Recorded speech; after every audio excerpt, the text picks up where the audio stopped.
Hello, hello, hello. It's TeMeka Williams of Love Inspired Teach E. Welcome to the LITE Firestarters podcast. Tonight, we're moving on from talking about finances, as fun as it was, as interesting as it was. We're going to get back to doing multiple topics. If you are new to the LITE Firestarters podcast, thank you for joining. We really appreciate you. And don't forget, as always, to subscribe, ring the notification bell, and if something tonight really touches you, don't forget to share. But tonight's topic is going to be about health and wellness, primarily because we spent several weeks going over a financial vehicle that has a lot of potential, that's been around for quite some time. And it's interesting because there's some scrutiny and controversy related to it, but it doesn't change the facts that there's opportunity there. And the reality of the matter is finances can create a lot of stress. So I figured it would be a good idea to go ahead and segue into health and wellness, especially because after the first of the year, after the holidays, you might be reassessing your finances. Hopefully you've set your goals for the year, and that would include not only those financial goals, but also your health and wellness goals, relationship goals, and don't forget to always factor in that grounding point for you. For a lot of people, it's spirituality. It could be something along those lines, but those are the things that really give a lot of people guidance, more or less. And so with that in mind, my thought was just that, your finances will lead you one direction, but you've also got to plan ahead to address and bring down the stressors that can sometimes come with finances. I mean, if you've already got like a strong investment vehicle and you feel secure in your finances and secure in your job, then this is a less heavy topic for you, but it's still relevant.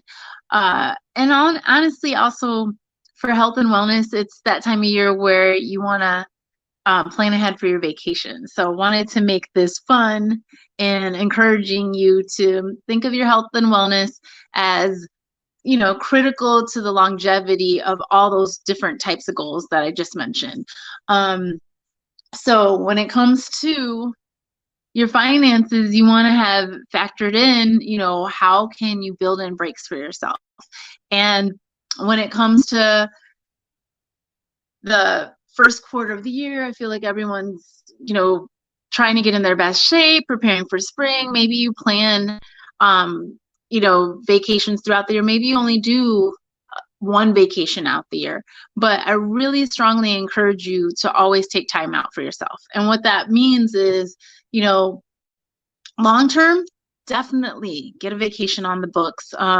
If you're someone that likes to travel, then, create your list of your top 5 places that you want to go, and try to factor at least one of those places in for the year. If you have more flexibility, and it's like hits home a lot harder for you, then you can do something more like 4 times a year, squeezing in a trip.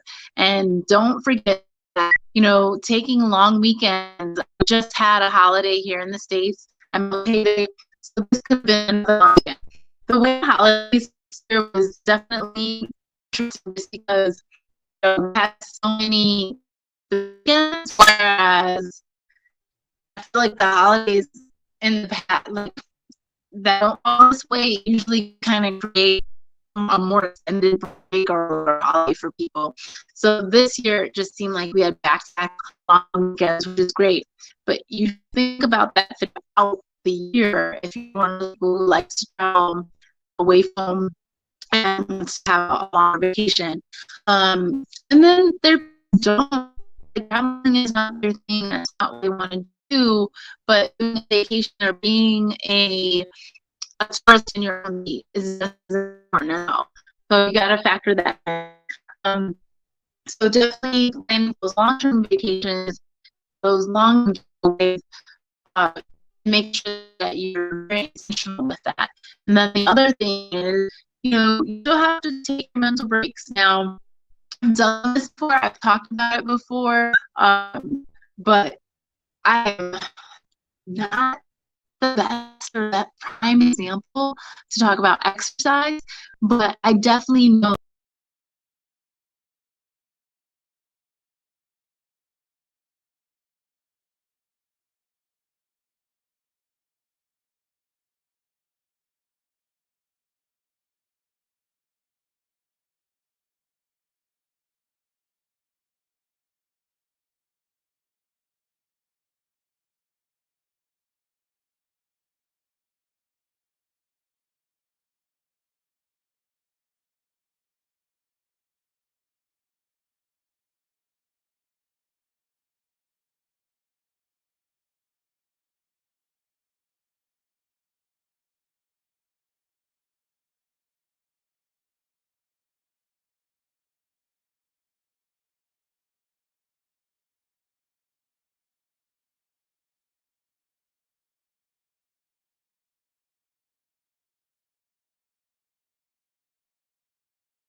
I can see myself now. So that I'm just trying to see if that came back on Facebook as well. Um, but yeah, I was just thinking about how, planning long-term breaks and making sure what makes the most sense for you is viable, and if doing it like once a year, if that makes sense, because that fits your interests, or if you should go, um, if you or if you are someone who really enjoys those breaks, to go more frequently. But then it was bridging into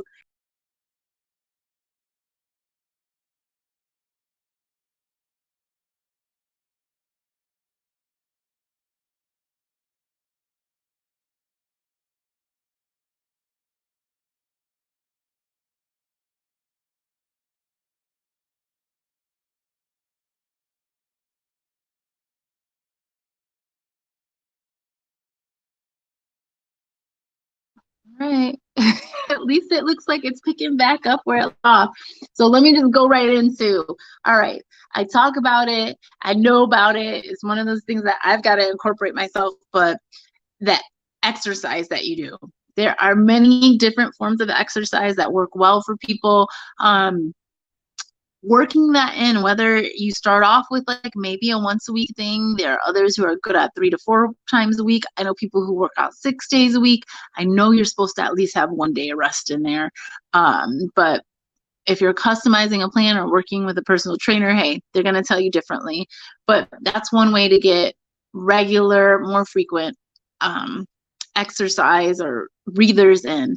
And the other thing you should know that I'm a big proponent of is meditation. So if you follow our Instagram page, you'll know that at least in our stories, daily, consistently has always been the quote from the Calm app, typically the Daily J for Jay Shetty. If you're looking for someone who's inspirational, motivational, that you'd like to follow, Jay Shetty's a former monk that really built his success on, it was videos actually of people doing kind acts, and he grew from there. But as far as his lifetime experience, I think most people are very intrigued by the fact that he was a monk and left the monastery. And his sharing his knowledge, like found a different way, a different path that really resonates with him. So those are the three things that I intended to focus on today. We're going to go short today as well, just because there are some other things that I wanted to get to. And I actually think the intention was to cut if I remember correctly, I had the intention to make the podcast shorter anyway, but because we were doing this special feature on such a heavy topic, we definitely were going an hour, but it's more realistic to go the 30 minutes. So I think the topic that I'm most excited about, most interested in, is the travel aspect of things. I know for me, when I have this long-term vision and long-term plan of somewhere to go, somewhere new to try, to engage in, to widen my horizons, diversify my experiences, that is where traveling comes into play. So when I talk about health and wellness and how important it is to like plan that bigger trip, plan that true break, even if it is a staycation, you don't have to be like me and want to go somewhere else, but I would definitely say it's worthwhile in the long run. You'll definitely see benefits from it. So if you're a staycation person, then you already know like what works best for you, how to engage. As I said, being a tourist in your own city is amazing. I can't say I've lived in like a small town per se. I've lived close to small towns. Like, I'm sorry.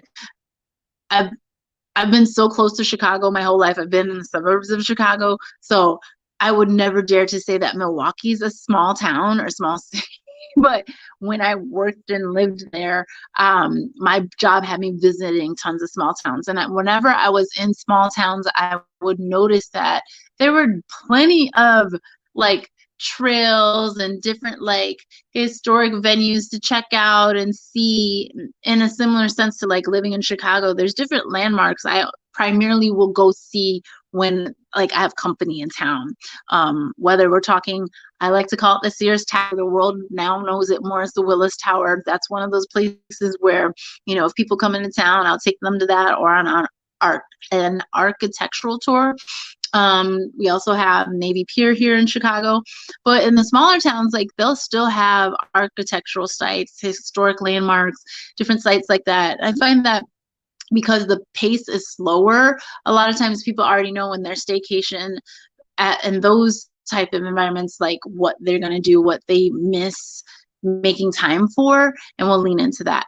But if you're like me and you like to, you know, get out of your comfort zone, go to different countries, you have your passport stamped, I also want to recommend following, there's, for the parents that are out there, I will say this one's geared towards moms. There's a great website, group, and also she's on Instagram, but Miss Busy Mom Playdates. She coordinates like the itinerary, she plans different locations, and she actually does local events to the DMV area because that's where she's based. But I would highly recommend checking out that website to plan any long-term trips. Like I said, try to do it at least once a year for yourself. Just go ahead and make sure you know in the long run when you're going to get that break, when you're going to do something for yourself, and or like if you have to do your trips as a family trips, make sure that you're planning ahead for those. It also creates a lot less stress, especially if you follow the Bitcoin special, then you know how to maximize your funds, or you can even use some of those Bitcoin strategies to maybe create, you know, a fund for your travel in that way. The other like people that I follow, there's a guy named Said Trippin. Now he's a single male who goes out and plans trips. He most recently he was like sharing his itinerary, and he did have like an Africa trip that he was planning, but Said is spelled C-E-D based off of his name, because his name's Cedric. And then Trippin, as in taking trips, but Tripping. So if you're looking for ideas, Anika Traveler is another one that I follow, and like talk about people who merge the idea of your finances and traveling consistently. She's huge on that. The Travelnista. So there's several great resources that I personally really enjoy and find inspiration from to plan our trips. Now, the other thing is my kids wanted to go to London and Paris, and this was pre-pandemic. Then the pandemic hit, and trying to, quarantine and get into school, we postponed those trips. This year, maybe the year where we finally get in, and we had to renew their passports. I was trying to do it before that was required, but I did end up getting their passports renewed. So this is the year that I'm hoping to plan those trips. And the other site that I'll be using is Scott's Travels, to help me with finding like good deals for those particular things. So, they definitely, I want to give them that international exposure, and, definitely given to that desire that they've expressed me consistently. Like, that was the big thing for me, was that this was something they asked to do consistently over the years. And it's a whole nother debate over what age children should be allowed to travel internationally. I can easily find people who would agree with me that exposure at any age is critical and helpful, especially just when it comes to like exposure to different languages and seeing how different people do things. It broadens kids' horizons. So there's that as well. But on a holistic level, as far as health and wellness, like, do that for yourself. Yes, when you're planning for your family, that's going to happen, but it's absolutely critical to do for yourself. So that's what I wanted to touch on as far as travel goes. And then the other thing, like I said, when it comes to exercise, that is one of those things where, for any of you that are watching this replay that need, an accountability partner, I need to jump in with you. I've worked, it'd be interesting to hear like how many of you guys have actually worked with a personal trainer. That one time when I almost got married and I thought I was planning a wedding, I signed up for a personal trainer, and man, he would kick my behind. But I picked somebody who met the exercise requirements, obviously, that I had for my goal, but also would incorporate activities that interested me. Like, I've always enjoyed martial arts. I like rock climbing, or I used to. I haven't done it in such a long time, but that was one form of exercise. And like the gym that I was in had a rock climbing wall, and I preferred movement. Like, if there were classes, I tried to incorporate that over just being stuck in the gym and like trying to come up with different routines. So I wanted a trainer that would incorporate those interests. So that's how I picked my trainer, and obviously one that gave results. So if you've worked with a personal trainer and it's worked well for you in the past, why not pick it up again? Even if you have to start off with smaller, less frequent sessions, that's a good way to get started. If you're trying to be more economical about it, that's what, again, where having an accountability partner comes into play, and bringing that into the fold for your plans. And like, break these plans up. Like, if you want to incorporate exercise, don't say, oh, all through the month of, January is halfway over. Like, let's just say all through the month of February, I'm going to go to the gym every single day. Break up your goals into more manageable bite-sized pieces and say, like, if I want to start off with getting to the gym at least 2 times a week. If you want to go low, if you think like one time a week is realistic for you, your schedule, what works for you, then go ahead and do that. But I say 2 times a week because, if you're falling short of that goal, it's going to be like less of a mental reframe, if you end up needing to change that up. So just as far as your exercise goals, the reason why I bring it up in health and wellness, even though it's something that I find hard for myself, is just that I know the endorphins, the way that your brain gets rewired from that physical activity, is key.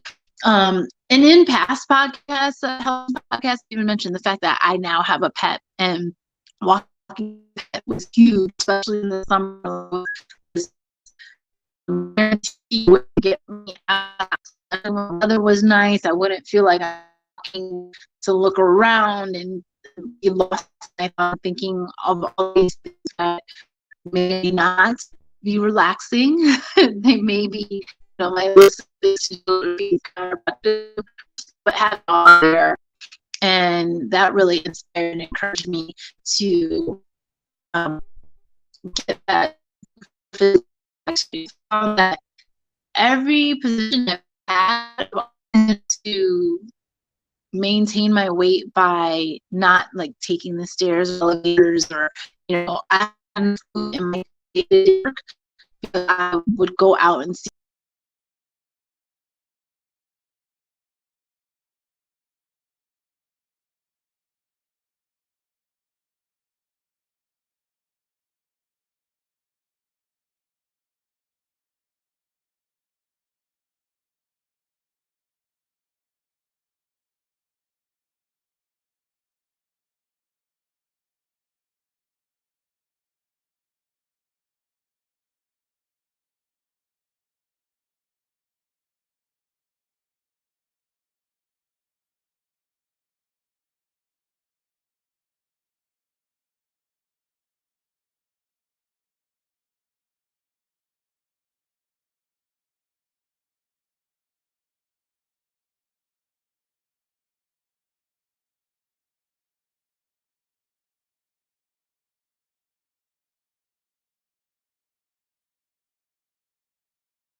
All right.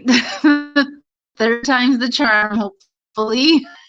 I'm sorry. I don't know why I've had so many technical difficulties today, but so I totally lost my train of thought. I was just talking about how the different jobs that I've had, they made it easy for me to incorporate extra activity, like physical activity. And I've found that now that I'm in the office more consistently, I just don't incorporate it the same way, but having my pets has made that a lot easier for me to do.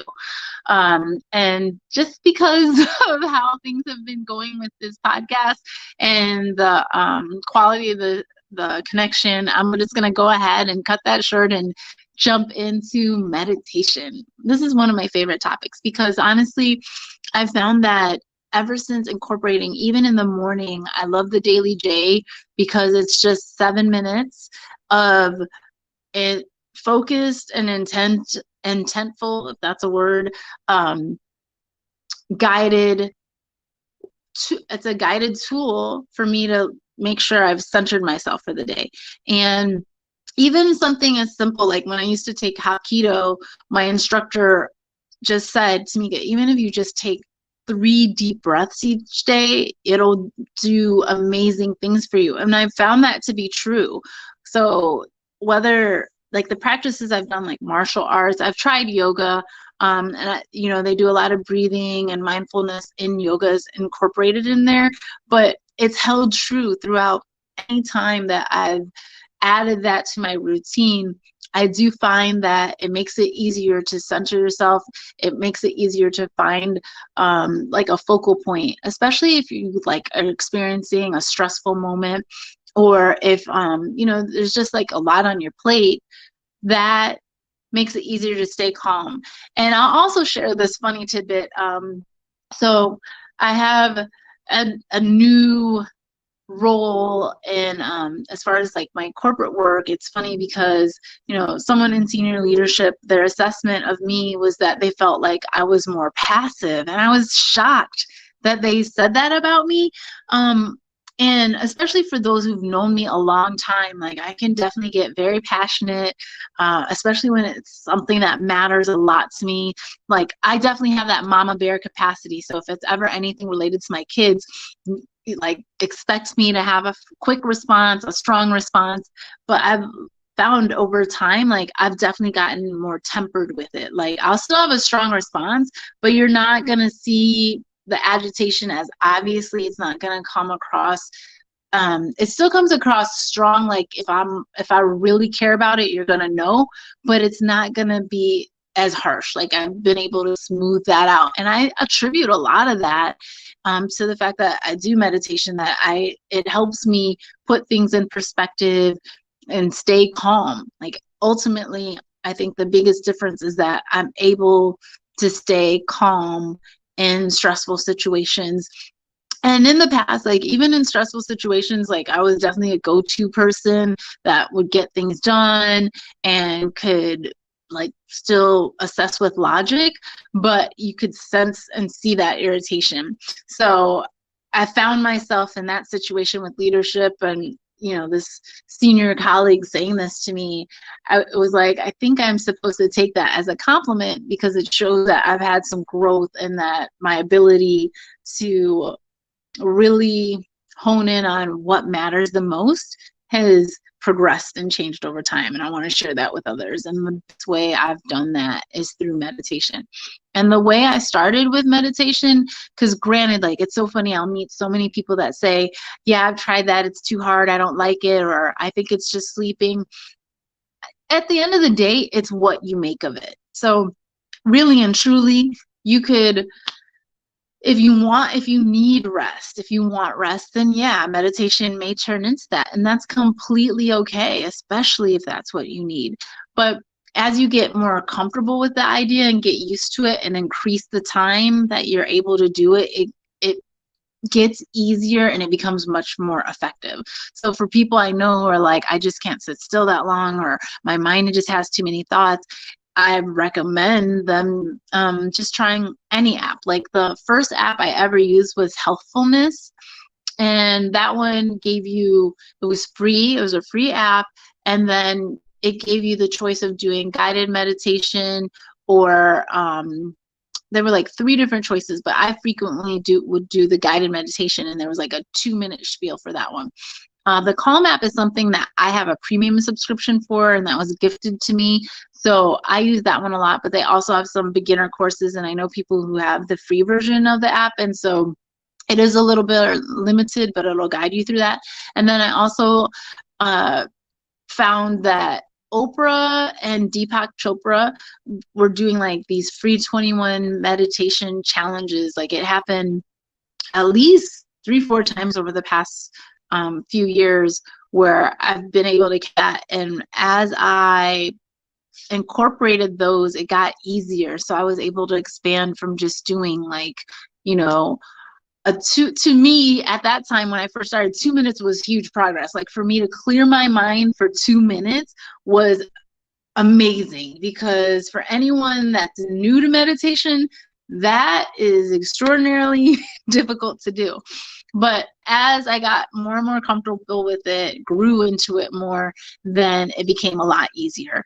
So definitely when it comes to health and wellness, like I said, we talked about finances for several weeks, and it felt like a good segue into make sure you plan your vacation, make sure that you get some exercise in, and try to incorporate a little meditation. Those are my 3 tips to help bring you into the new year with more robust health and wellness ideas and having like a stronger foundation for what's to come. And like I've always said, don't forget to like, subscribe, and share. If there's anything that you want to hear about or anything that intrigues you, definitely let me know. I appreciate your patience for anyone who's been popping in and we've had these different technical difficulties.